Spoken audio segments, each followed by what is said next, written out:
Alright, so good evening everyone. Welcome to Civil Quick Revision. Hope you all are doing well. So today we are going to have a question session on the first chapter of environmental engineering subject, which is water demand. So myself Bikash Kumar, BTech from Assam Engineering College. So before starting today's session, I have an announcement for all the JEE aspirants. So yes, Civil Quick Revision has launched a foundation course for all the JEE aspirants. Okay. मैं briefly बता देता हूँ इस course के बारे में. तो इस कोर्स में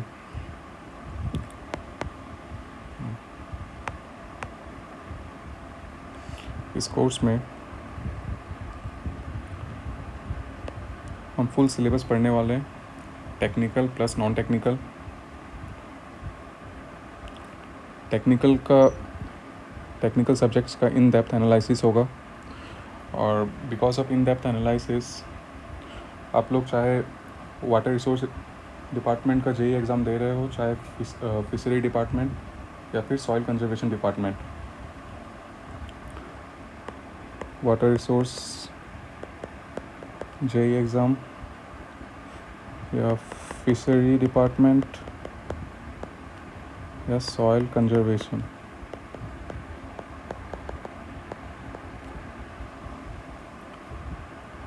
इन सब के जो टेक्निकल पार्ट है वो कवर हो जाएंगे. ओके. या फिर आप आरआरबी जेई या एसएससी जेई के लिए प्रिपेयर कर रहे हो, आरआरबी जेई या एसएससी जेई, इन दोनों एग्ज़ाम्स के भी टेक्निकल पोर्शन हम कोशिश करेंगे कि क्लास में ही ख़त्म कर दे. ओके. और इस कोर्स में क्या मिल रहा है आपको? Live plus recorded classes. अगर बाय चांस आपका लाइव क्लास मिस हो जाता है तो उस केस में आपको रिकॉर्डेड क्लासेस प्रोवाइड किया जाएगा. ओके. फिर PYQ discussion and chapter wise TPP. Okay. और इस कोर्स का जो ऑफ़र प्राइस है वो है only 1999. Okay. Similarly non technical subjects भी पढ़ाए जाएंगे, और नॉन टेक्निकल सब्जेक्ट्स के लिए जो ऑफ़र प्राइस है वो है 2499. सो এইখিনিয়ে আছিলে আমাৰ কোৰ্সৰ কথাটো. নাও এতিয়া চাওঁ. So let's start today's session. But wait, there is a saying that practice and revise not until you are right, do it until you cannot get it wrong. Okay, this is very very important. तो आप तब तक ही practice ना करें जब तक सही answer आ जाए. ठीक है. सही आंसर तो एक आध बार धोखे से भी आ सकता है, राइट. मीन्स आप हर सवाल को या हर कंसेप्ट को इतने बार रिवाइज कर रहे हैं कि आप उसमें गलती कर ही नहीं सकते. So this is about the number of repetitions you should make. अगर हम उसी चीज़ को बार बार देखेंगे, there is going to be a guarantee कि हम उसको अच्छे से समझ पाएंगे. ठीक है. So always remember this quote. So now let's begin today's session. So the first question is the minimum design period for clear water conveying mains is. Minimum design period for clear water conveying mains is clear water and conveying mains. तो हमें पता है, जब हमने इस subject का theory पढ़ा था, जिन लोगों ने क्लास अटेंड किया होगा फर्स्ट चैप्टर का, उनको ये पता होगा कि जो वाटर ट्रीटमेंट प्लांट है, जो एक वाटर ट्रीटमेंट प्लांट है, उसमें बहुत सारे यूनिट्स हैं. तो वाटर ट्रीटमेंट प्लांट से जो सर्विस रिजर्वायर है, वाटर ट्रीटमेंट प्लांट से जो सर्विस रिजर्वॉयर है,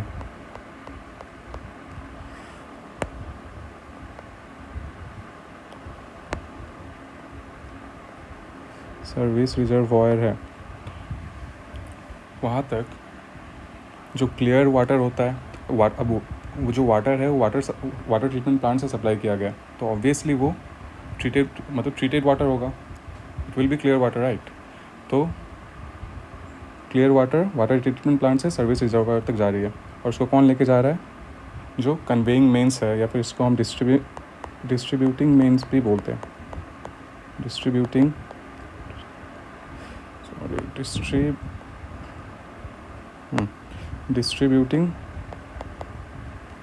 मेंस। और हमने क्या देखा था कि जो ये डिस्ट्रीब्यूशन मेंस है, इसका डिज़ाइन पीरियड कितने टाइम के लिए होता है? जो मिनिमम डिज़ाइन पीरियड है वो होता है 30 ईयर्स। 30 ईयर्स। तो जो कन्वेइंग मेंस है उसका मिनिमम डिज़ाइन पीरियड कितना होता है? 30 ईयर्स। मीन्स जो ये डिस्ट्रीब्यूशन मेंस है इसको मिनिमम हम 30 ईयर्स के लिए डिज़ाइन करेंगे। अगर इससे ज़्यादा ये वर्क कर रहा है तो it's well and good, but इससे कम नहीं करना चाहिए। तो इसका जो मिनिमम डिज़ाइन पीरियड है वो 30 ईयर्स होगा। Now let us move on to the next question.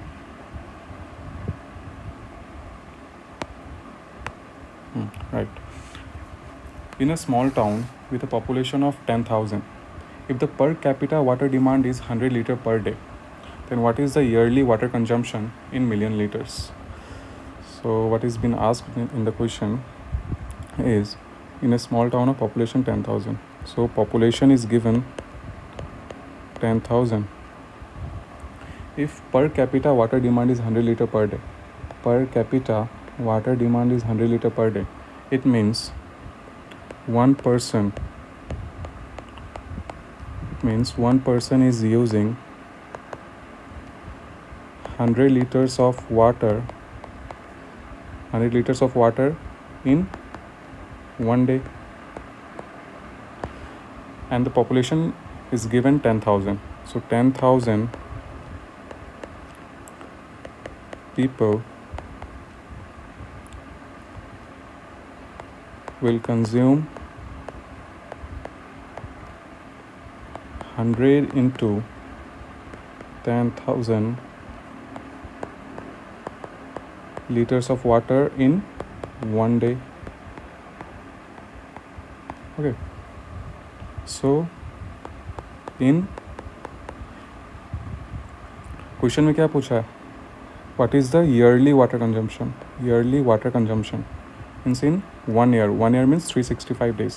So in 365 days, water consumed equals to 365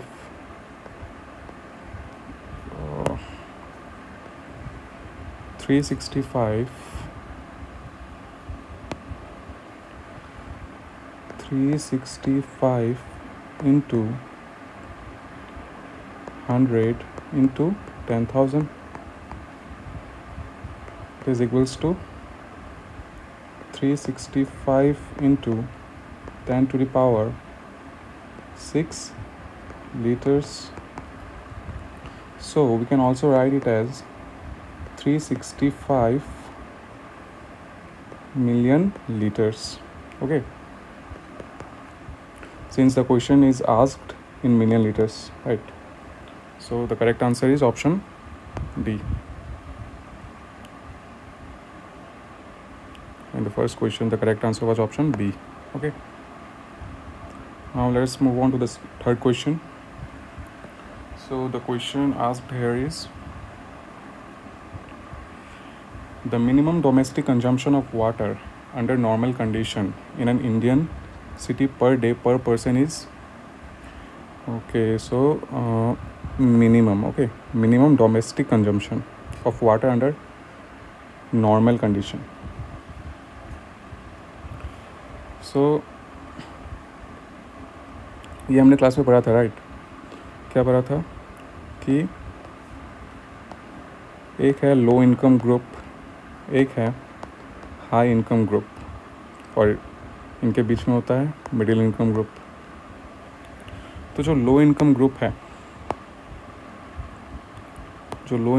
है वो उनके लिए नॉर्मल कंडीशन, अच्छा नॉर्मल कंडीशन का मतलब क्या है कि जो फुल फ्लशिंग सिस्टम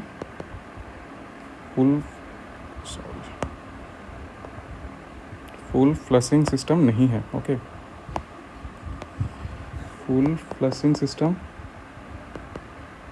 नहीं है, ये नॉर्मल कंडीशन है। तो नॉर्मल कंडीशंस में हमने क्या देखा था कि जो लो इनकम ग्रुप है उसके लिए गवर्नमेंट ऑफ इंडिया मैनुअल ने एक एवरेज वैल्यू दिया था, कितना, 135 LPCD litres per capita per day. Similarly high income group के लिए दिया था 225 LPCD। वापस क्वेश्चन देखते हैं, क्वेश्चन में क्या पूछा है कि the minimum domestic consumption of water under normal condition in an Indian city पर डे पर पर्सन इज, तो जो मिनिमम कितना है 135 LPCD। तो आंसर क्या हो जाएगा 135 लीटर्स। ठीक है,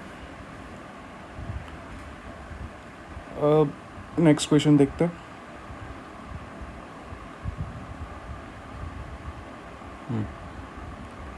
नेक्स्ट क्वेश्चन क्या पूछा है, which method is accurate for forecasting population for young and rapidly increasing city. तो जब हम ये चैप्टर पढ़ रहे थे तो हमने क्लास में ये डिस्कस किया था कि अगर कोई सिटी जो अभी यंग है और रैपिडली इंक्रीज़ कर रहा है तो उस केस में हम कौन सा मेथड यूज़ करेंगे, हम जियोमेट्रिकल इंक्रीज मेथड। ओके, क्यों करेंगे, क्योंकि जियोमेट्रिकल इंक्रीज मेथड हमेशा एरिथमेटिकल इंक्रीज मेथड से वैल्यू ज़्यादा देता है। अगर कोई सिटी यंग है एंड रैपिडली इंक्रीजिंग है तो ऑब्वियसली उसका पॉपुलेशन आगे जाके बढ़ने वाला है, राइट। और हम एरिथमेटिकल इंक्रीज मेथड कौन से केस में यूज़ करते थे, जब सिटी लार्ज एंड इस्टेब्लिश्ड था। Okay, and young and rapidly increasing के लिए हम यूज़ करते हैं ज्योमेट्रिकल इंक्रीज मेथड। अब नेक्स्ट क्वेश्चन देखते हैं। According to Indian standards domestic minimum consumption for a town और a city with full flushing system should be taken in terms of litres per head per day. Okay, तो यहाँ तो mention कर दिया गया, यहाँ क्या मेंशन किया हुआ है कि फुल फ्लशिंग सिस्टम है। तो फुल फ्लशिंग सिस्टम के केस में गवर्नमेंट ऑफ इंडिया मैनुअल क्या बोलती है कि जो एक लो इनकम ग्रुप होगा, एक हाई इनकम ग्रुप होगा, तो जो लो इनकम ग्रुप है उनके लिए मिनिमम 200 LPCD वाटर सप्लाई किया जाएगा। एवरेज, ये एवरेज वैल्यू है। ओके, जो गवर्नमेंट ऑफ इंडिया मैनुअल देती है वो एवरेज वैल्यू है। और जो हाई इनकम ग्रुप है उसके लिए 225 LPCD होगा। बट किस केस में, जब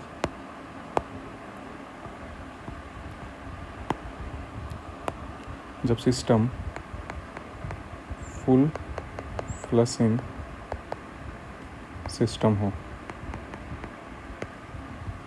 okay, so the correct answer is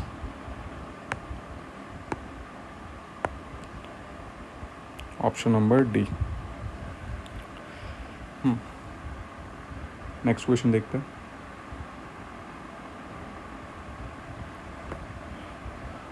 हाँ, तो क्वेश्चन में पूछा है कि the census records indicate the current population of a town as 50,000। हमने थ्योरी में क्या पढ़ा था कि जो लास्ट नोन पॉपुलेशन है उसको हम किससे रिप्रेजेंट करेंगे, P0 से। तो जो करेंट पॉपुलेशन है इसमें ये क्या हो जाएगा, ये हो जाएगा P0।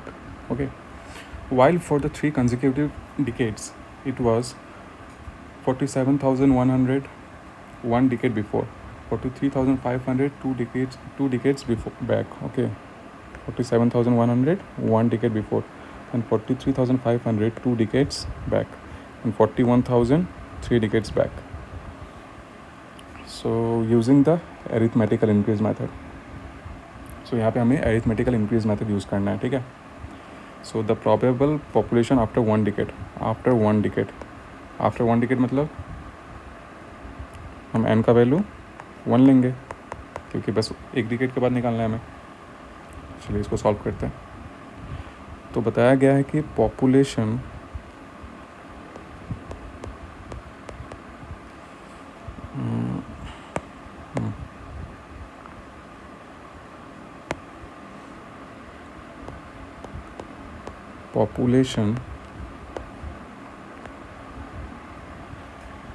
फिर इंक्रीज इन पॉपुलेशन को हम किससे रिप्रेजेंट करते थे? x से. तो पॉपुलेशन है पहले 41,000 3 डिकेड्स बैक. अच्छा, हम रिवर्स में देखते हैं. तो जो करेंट पॉपुलेशन हुआ है 50,000. करेंट पॉपुलेशन है 50,000. अब क्या बोल रहा है कि 1 डिकेड बिफोर उसका पॉपुलेशन था 47,100. तो 1 डिकेड बिफोर मतलब 10 साल पहले उसका पॉपुलेशन था 47,100. अब 2 डिकेड्स बिफोर, अब 2 डिकेड पहले उसका पॉपुलेशन था 43,500. एंड 3 डिकेड्स बैक, 3 डिकेड पहले उसका पॉपुलेशन था 41,000. ओके, तो इंक्रीज़ देखेंगे तो पहले डिकेड में तो कुछ इंक्रीज़ नहीं हो रहा है. अब सेकेंड डिकेड में कितना इंक्रीज़ हो रहा है? 43,500 minus 41,000, so 2,500.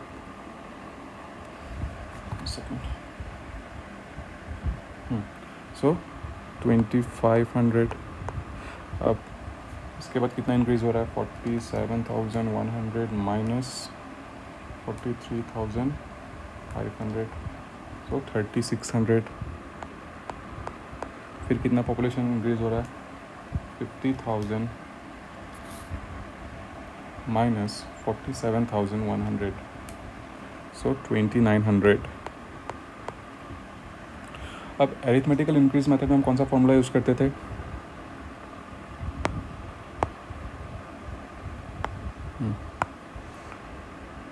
P N equals to P not plus N X bar. P not का वैल्यू हमने देख लिया क्या है? 50,000. एन का वैल्यू देख लिया क्या है? 1. और एक्स बार निकालना है. एक्स बार क्या था हमारा? Arithmetic mean. तो हम एरिथमेटिक मीन कैसे निकालते हैं?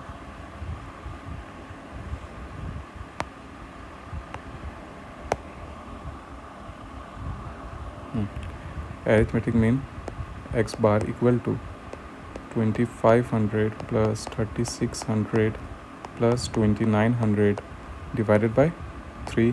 तो ये कितना आएगा? देख लेते एक बार कैलकुलेट करके. 2,500 plus 3,600 plus 2,900 equals to 9,000 divided by 3 equals to 3,000. So जो एरिथमेटिक मीन का वैल्यू आया वो है 3,000. अब इस फॉर्मूला में इसको पुट करते हैं तो पी एन क्या हो जाएगा? P N equals to P not की जगह हम लिखेंगे 50,000 प्लस एन की जगह 1 इंटू एक्स बार की जगह 3,000. तो ये कितना आ गया? 53,000. तो देखते हैं कौन सा ऑप्शन मैच कर रहा है. सो हाँ, option number A. Correct answer is 53,000, option number A. ठीक है, अब नेक्स्ट क्वेश्चन देखते हैं. द डिज़ाइन पीरियड रिकमेंडेड, क्या निकालना है? Design period recommended for water treatment units by the Government of India manual on water supply and treatment system is dash years. अच्छा, water treatment units. तो जो water treatment units है means जो water treatment plant है, जो water treatment plant है उसके अंदर का यूनिट्स. है कि नहीं? जो वाटर ट्रीटमेंट प्लांट है उसका जो यूनिट्स है यहाँ में उसके बारे में पूछा गया, तो उसका डिज़ाइन पीरियड कितना है। तो हमने जब ये चैप्टर पढ़ा था तो आप सबको याद होगा कि हमने देखा था कि गवर्नमेंट ऑफ इंडिया मैनुअल इसके लिए एक मिनिमम डिज़ाइन पीरियड का वैल्यू देती है, और जो है 15 ईयर्स। ठीक है, क्या है वो? 15 ईयर्स। सो जो वाटर ट्रीटमेंट यूनिट्स है, it is design for 15 years. Okay, 15 years is designed for 15 years. So option B is correct. अब नेक्स्ट क्वेश्चन देखते हैं.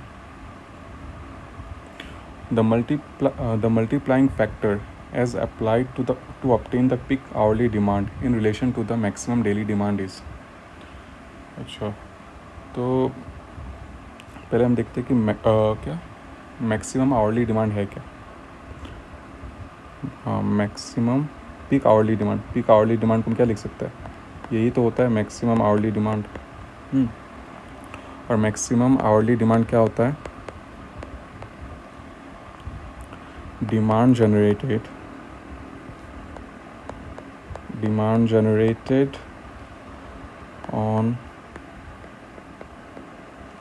maximum hour of the maximum day of the year. साल का वो दिन जिस दिन डिमांड सबसे ज़्यादा था, जिस दिन वाटर सप्लाई का डिमांड सबसे ज़्यादा था, और उसी दिन 24 घंटे में से एक ऐसा आवर था जिस घंटे में जो डिमांड मैक्सिमम था. तो इसी को हम बोलते हैं demand generated on maximum hour of the maximum day of the year. Okay, और इसी को मैक्सिमम आवरली डिमांड या पीक आवरली डिमांड से रिप्रेजेंट करते हैं. अच्छा, तो इसके लिए हमने एक फॉर्मूला पढ़ा था कि जो मैक्सिमम आवरली डिमांड है उसको हम लिखते हैं 1.5 into average hourly demand of maximum day. ठीक है, तो हमने कौन से फैक्टर से इसको मल्टीप्लाई किया? हमने मैक्सिमम डेली डिमांड को कौन से फैक्टर से मल्टीप्लाई किया? बाय 1.5. ठीक है, so the correct answer is 1.5. Next question देखते हैं. For large cities the most suitable method for forecasting population is. अभी हमने पढ़ा था क्या थोड़ी देर पहले कि एरिथमेटिकल इंक्रीज मेथड के लिए क्या, अगर कोई लार्ज या इस्टेब्लिश सिटी है उस केस में हम एरिथमेटिकल इंक्रीज मेथड पढ़ेंगे. ठीक है, तो सेम क्वेश्चन यहाँ पूछा गया है कि for large cities the most suitable method for forecasting the population is arithmetical increase method. तो इस मेथड में हम क्या पढ़ते हैं कि अगर कोई सिटी जो ऑलरेडी इस्टेब्लिश्ड है, ठीक है, कोई सिटी जो ऑलरेडी इस्टेब्लिश्ड है, तो वहाँ पे जो पॉपुलेशन ग्रोथ होगा, वो जो ग्रोथ का रेट होगा वो काफ़ी कम होगा. ठीक है, पॉपुलेशन अब तेज़ी से वहाँ नहीं बढ़ रही है क्योंकि एक स्टेबिलिटी आ चुकी है. ठीक है, अब वो जो सिटी है वो काफ़ी डेंस हो चुका है, ताकि तो उसकी वजह से उसका पॉपुलेशन जो है वो उतने रैपिडली ग्रो नहीं कर रहा है. तो उस केस में हम पढ़ते हैं अरिथमेटिक इंक्रीज मेथड. ठीक है, बट जो जियोमेट्रिकल इंक्रीज मेथड था उस केस में जो पॉपुलेशन ग्रोथ है वो काफ़ी रैपिडली बढ़ता है.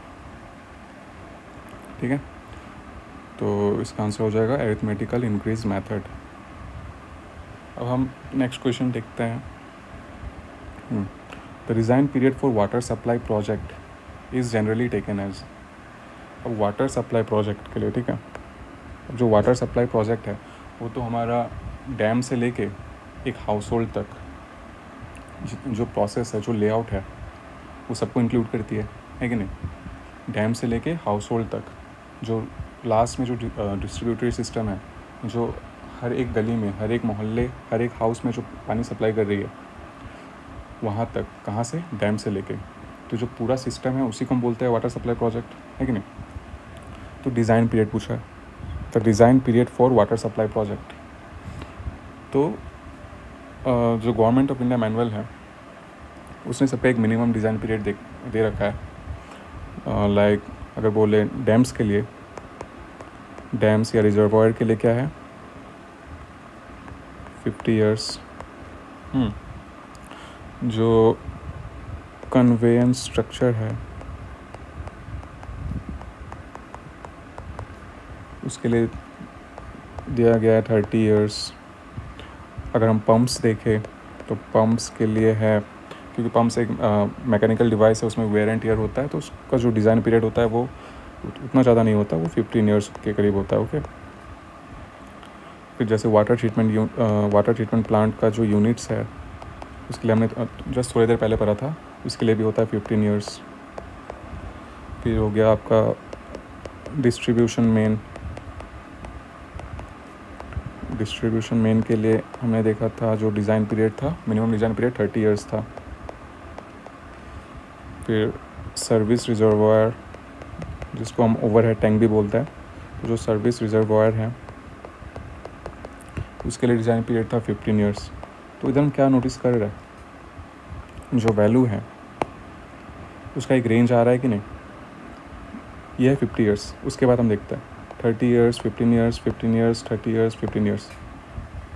Means it is basically lying between 15 to 30 years. ठीक है। अब 15 to 30 ईयर्स, तो ऑप्शन में कुछ ऐसा रेंज है क्या? 5 to 10 ईयर्स नहीं हो सकता, क्योंकि ये तो मोस्टली तो 15 से 30 ईयर्स तक जा रहा है, और डैम्स के लिए तो 50 ईयर्स जा रहा है, तो first option is wrong. 10 to 20 years नहीं हो सकता। 50 to 60 ईयर्स नहीं, क्योंकि जो बस डैम्स या रिजर्वायर ही है जो 50 ईयर्स के लिए डिज़ाइन हो रहा है, बाकी सबका तो डिज़ाइन पीरियड उससे कम है, तो 50 to 60 ईयर्स भी नहीं हो सकता। तो करेक्ट आंसर क्या होगा? 20 to 30 ईयर्स। जो मोस्ट अप्रोप्रिएट ऑप्शन है यहाँ वो 20 to 30 ईयर्स है। ठीक है। So the correct answer is 20 to 30 years. Next question देखते हैं। हाँ, the pipe mains carrying water from the source to the reservoir are design for the. तो जो पाइप मेन्स है जो सोर्स से लेके रिजर्वायर तक वाटर सप्लाई कर रही है, उसको हम कौन से बेसिस पे डिज़ाइन करते हैं? मैक्सिमम डेली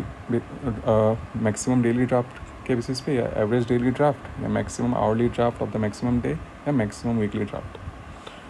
तो जो गवर्नमेंट ऑफ इंडिया मैनुअल है वो हमें बताती है कि जो पाइप मेन्स है जो सोर्स से लेकर रिजर्वायर तक वाटर सप्लाई कर रही है, उसको हम मैक्सिमम डेली ड्राफ्ट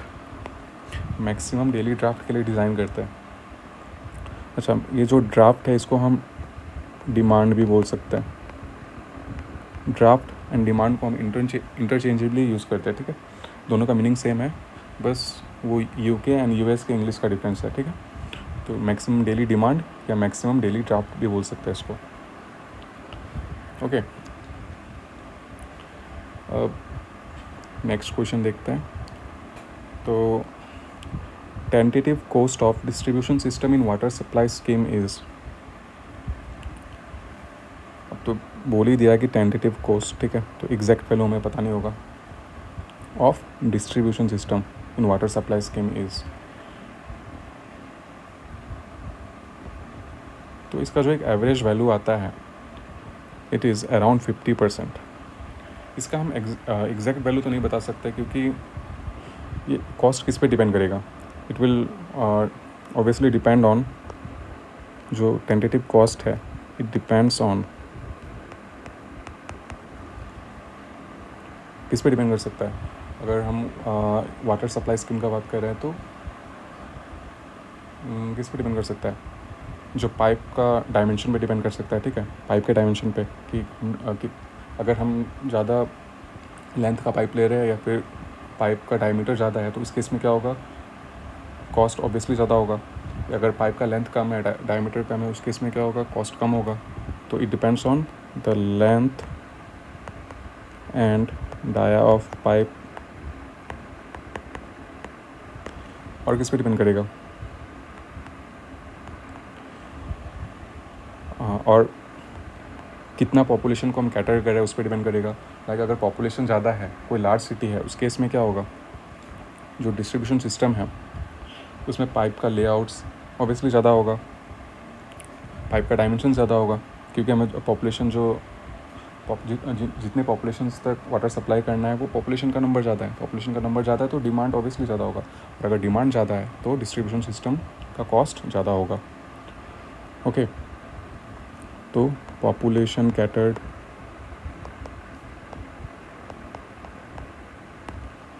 उसके बाद टाइप ऑफ मटेरियल पे डिपेंड करेगा। अगर अच्छे क्वालिटी का मटेरियल यूज़ कर रहे हैं तो कॉस्ट ऑब्वियसली ज़्यादा होगा। तो type of materials and labour and local rate. ठीक है, अब हर एक लोकेशन पे रेट्स अलग होता है, चाहे लेबर का हो या मटेरियल का हो। ठीक है, तो जो लोकल रेट्स है वो डिपेंड किस पे करता है, लोकेशन वाइज वो चेंज होते रहता है। तो जो ये कॉस्ट है इसका हम एग्जैक्ट वैल्यू नहीं बोल सकते, बट जो पास्ट रिकॉर्ड्स है, पास्ट डाटा है, उसके बेसिस पे हम बोलते हैं कि जो टेंटेटिव कॉस्ट कितना होगा डिस्ट्रीब्यूशन सिस्टम का, इट इज़ अराउंड 50%। ओके,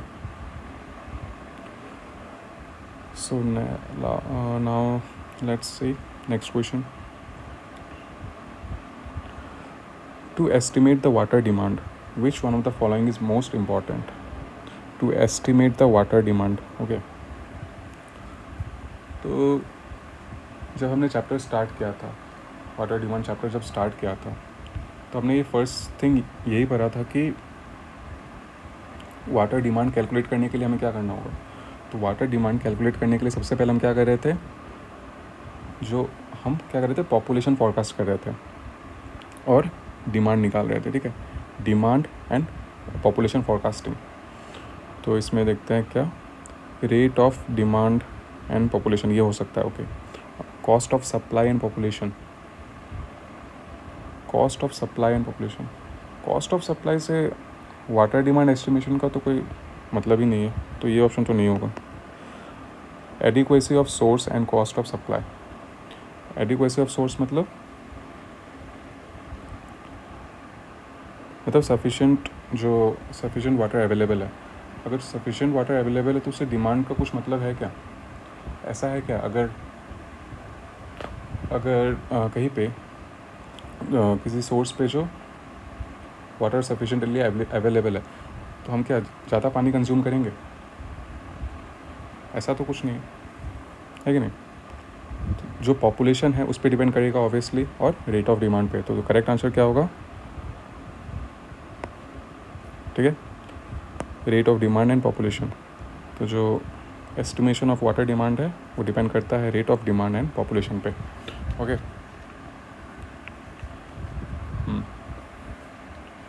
तो अब नेक्स्ट क्वेश्चन देखते हैं। Okay, geometric increase method of population forecasting is based on the assumption that geometric increase method हम किसके लिए यूज़ कर रहे थे? यंग एंड क्या रैपिडली डेवलपिंग सिटीज़ के लिए।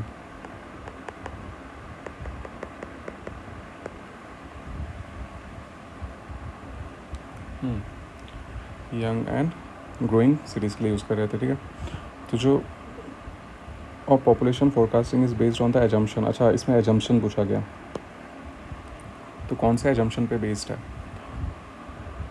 तो हमने क्या पढ़ा था इसमें कि जियोमेट्रिक इंक्रीज मेथड में हम क्या देखते हैं?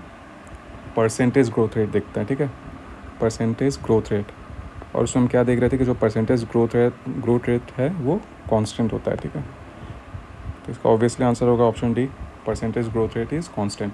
ये हम एज्यूम करके चलते हैं जियोमेट्रिक इंक्रीज मेथड में। ठीक है,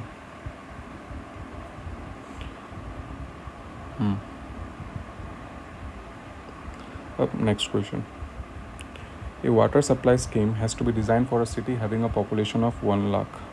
तो इसमें बता दिया है कि population is 1 lakh. Okay, estimate the maximum daily draft. Estimate the maximum daily draft. अच्छा, इसमें मैक्सिमम डेली ड्राफ्ट मतलब मैक्सिमम डेली डिमांड निकालना है हम लोग को। मैक्सिमम डेली डिमांड निकालना है, ठीक है। In million litres per day, मतलब इन MLD में निकालना है हमें। Okay, for an average water consumption of 250 LPCT। अच्छा, एवरेज वाटर कंजम्पशन कितना बताया गया? 250 LPCT। मतलब जो Q है, Q का वैल्यू, Q क्या था? पर कैपिटा डिमांड, जिसको हम एवरेज वाटर कंजम्पशन भी बोलते हैं। तो जो Q का वैल्यू है वो बताया गया है 250 LPCT। और हमारे पास मैक्सिमम डेली डिमांड का फॉर्मूला क्या था? मैक्सिमम डेली डिमांड को हम कैसे क्या लिख सकते थे? 1 second. Okay, maximum daily demand equals to 1.8 into Q equals to 1.8 into Q क्या होगा? अगर पर पर्सन के लिए 250 है तो 1 लाख के पॉपुलेशन के लिए कितना होगा? 250 इंटू 1 लाख। अगर इसको हम सॉल्व करते हैं तो आंसर आता है हमारा 1.8 इंटू 250 इंटू 10⁵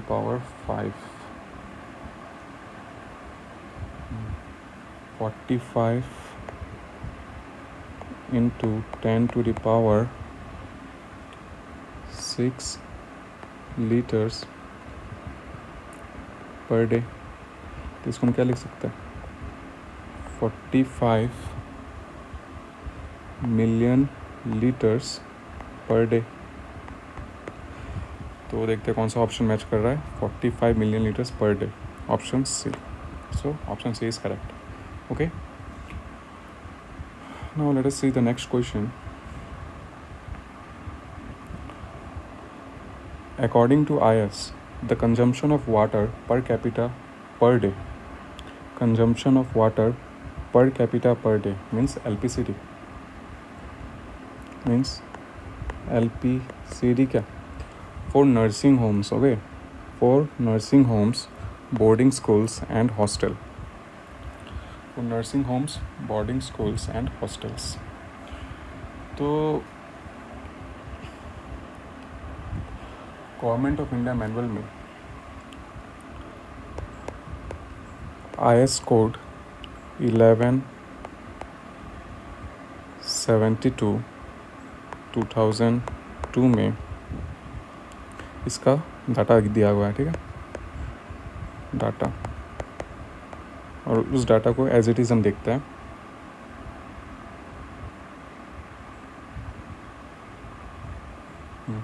क्वेश्चन क्या था?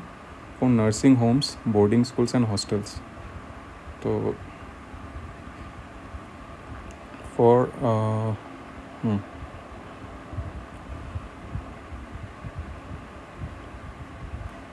Nursing homes,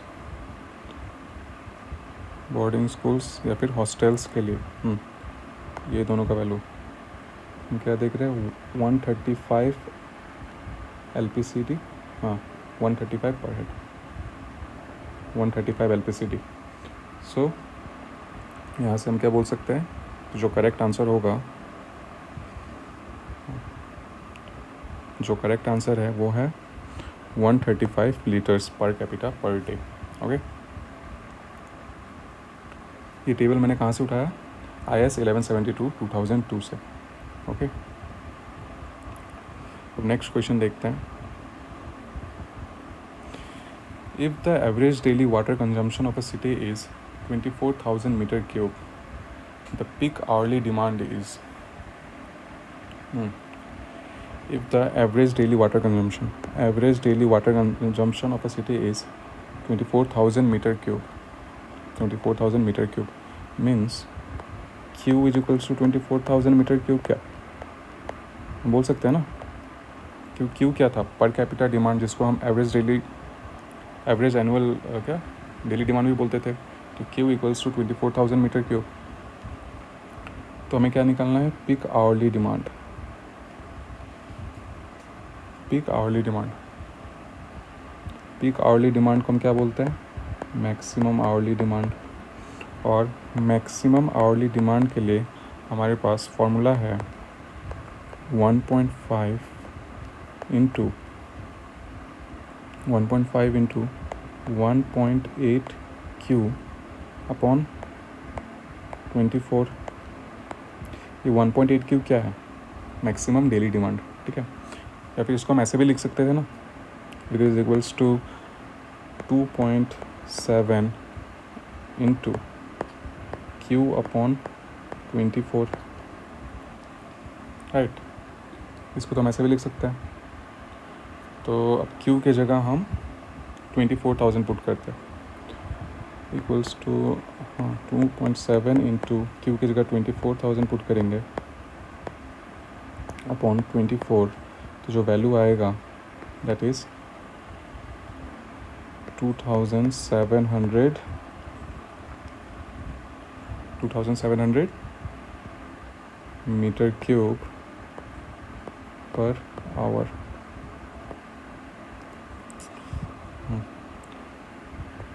2,700 metre cube per hour, okay. So option A इसके साथ मैच कर रहा है, 2,700 मीटर क्यूब पर आवर। अब देखते हैं नेक्स्ट क्वेश्चन।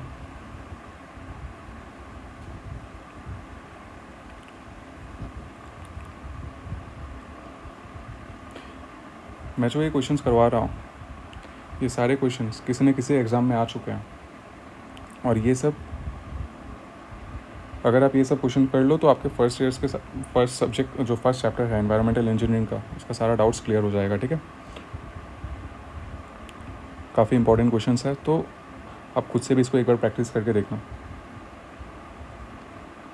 अब नेक्स्ट क्वेश्चन देखते हैं। What is the fire demand in litres per day per head for a city of 25 lakh population. इस ऐसा सेम क्वेश्चन मैंने क्लास में भी करा रखा है, तो जिन लोगों ने क्लास अटेंड किया होगा उनको ये पता होगा, ठीक है। What is the fire demand in litres per head for a city of 25 lakh population. तो पॉपुलेशन दिया हुआ है 25 लाख, ओके।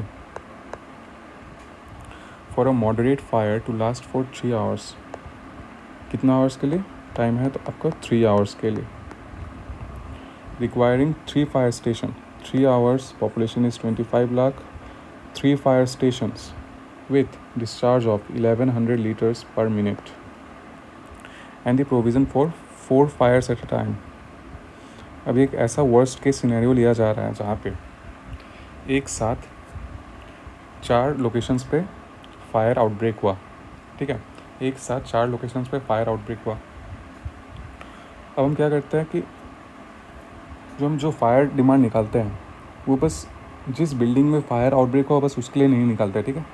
हम जो उसके साथ जो एडजेसेंट बिल्डिंग्स होता है उसको भी साथ लेके चलते हैं। तो इसीलिए 3 फायर स्ट्रीम्स मिनिमम हमारे पास होना चाहिए, ठीक है। तो इसका सॉल्यूशन हम देखते हैं। तो वॉल्यूम रिक्वायर्ड कितना होगा, volume of water required, volume of water required कितना होगा, 1100 लीटर्स पर मिनट से डिस्चार्ज आएगा एक स्ट्रीम से, और यहाँ 3 स्ट्रीम है तो इसीलिए हम उसको 3 से मल्टीप्लाई करेंगे क्योंकि एक स्ट्रीम से डिस्चार्ज जो आ रहा है वो है 1100 लीटर्स पर मिनट। तो 3 स्ट्रीम है तो 3 स्ट्रीम से आएगा 3 × 1100 लीटर पर मिनट। अब क्योंकि एक साथ 4 लोकेशंस पे फायर आउटब्रेक हुआ तो इंटू 4 करेंगे, क्योंकि हम वॉल्यूम ऑफ वाटर निकाल रहे हैं ना इन टोटल, तो चारों लोकेशन का एक साथ देखेंगे। तो इंटू 4 किया, क्योंकि 4 लोकेशन यहाँ दिया हुआ है ना, 4 फायर्स एट अ टाइम, तो 4 लोकेशंस पे फायर आउटब्रेक हुआ।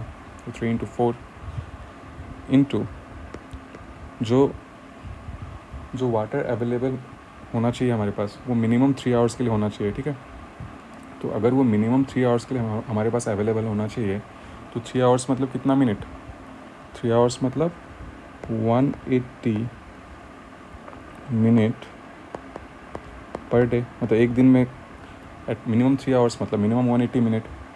तो इससे वॉल्यूम ऑफ वाटर निकल जाएगा, कितना आएगा volume of water, 1100 into 3 into 4 into 180, so 23,76,000 23,76,000 litres per day, right. तो इससे हम क्या पता कर सकते हैं, हमें निकालना क्या था क्वेश्चन में, हमें निकालना था what is the fire demand, fire demand निकालना है, ठीक है, इन लीटर्स पर हेड, मतलब पर कैपिटा के लिए फायर डिमांड निकालना है। तो per capita, therefore per capita fire demand कैसे निकालेंगे, per capita fire demand equal to volume of water से टोटल पॉपुलेशन को डिवाइड करेंगे क्या। तो 23,76,000 डिवाइडेड बाय 25 लाख, ठीक है। तो ये डिवाइड करने से कितना वैल्यू आता है, डिवाइडेड बाय 25 लाख, वैल्यू आता है 0.9504, इसको क्या लिख सकते हैं 0.95, सो ऑप्शन ए इज़ करेक्ट।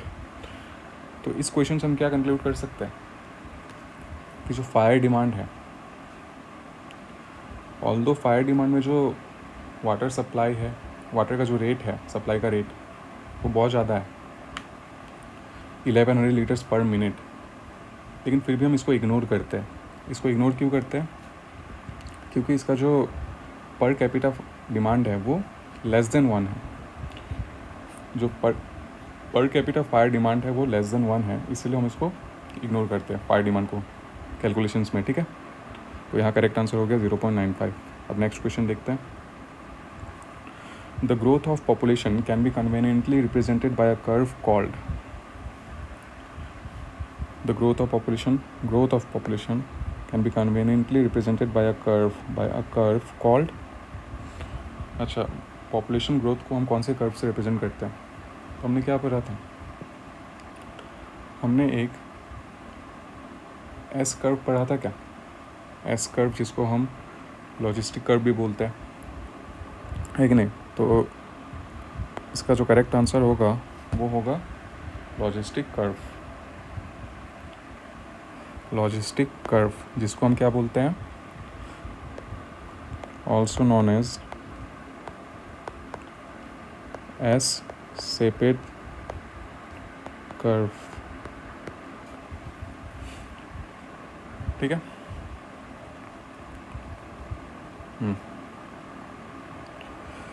अब आज का लास्ट क्वेश्चन देखते हैं।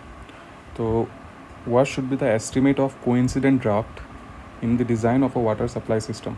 अच्छा, हमें निकालना है कोइंसिडेंट ड्राफ्ट या फिर coincident demand in the design of water supply system if following drafts are computed. Average daily draft 25 mld, fire demand 61 mld। हमारे पास जो कोइंसिडेंट ड्राफ्ट है या फिर कोइंसिडेंट डिमांड है, उसका फॉर्मूला होता है maximum daily demand plus fire demand, FD, maximum daily demand plus fire demand. अब जो मैक्सिमम डेली डिमांड है वो हम कैसे लिखते हैं, 1.8 इंटू क्यू क्या है, पर कैपिटा डिमांड, और यहाँ पे पर कैपिटा डिमांड यही तो क्यू है, पर कैपिटा डिमांड 25 दिया गया, पर कैपिटा डिमांड 25 दिया गया, प्लस फायर डिमांड 61 दिया गया। इसको हम क्या लिख सकते हैं, 1.8 इंटू 25, तो क्या हो गया 45 प्लस 61, 45 प्लस 61 को हम क्या लिख सकते हैं, 45 प्लस 61 को हम लिख सकते हैं क्या, 106, सॉरी इसको हम क्या लिख सकते हैं, 100, क्या हो रहा है यार,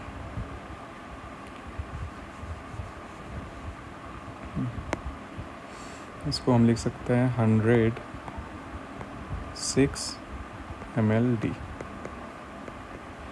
तो जो ऑप्शन सी है ये करेक्ट होगा। ठीक है, तो इसी के साथ आज का जो क्वेश्चन सेशन है उसको हम यहीं ख़त्म करते हैं।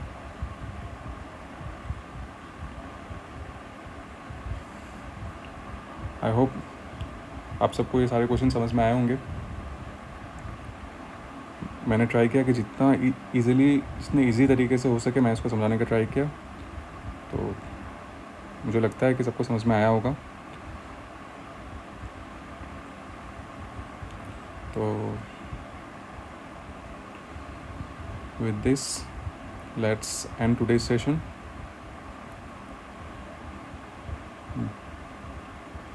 Okay. So যদি কোনোবাই ফাউণ্ডেশ্যন কোৰ্চটো জইন কৰিব বিচাৰিছা তেন্তে তোমালোকে এইটো নম্বৰত কণ্টেক্ট কৰিবা, ঠিক আছে। ইউ কেন contact on this given number. Okay,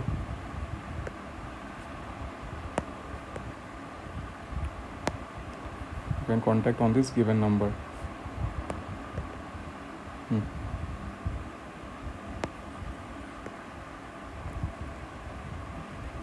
Okay, so let's end today's session.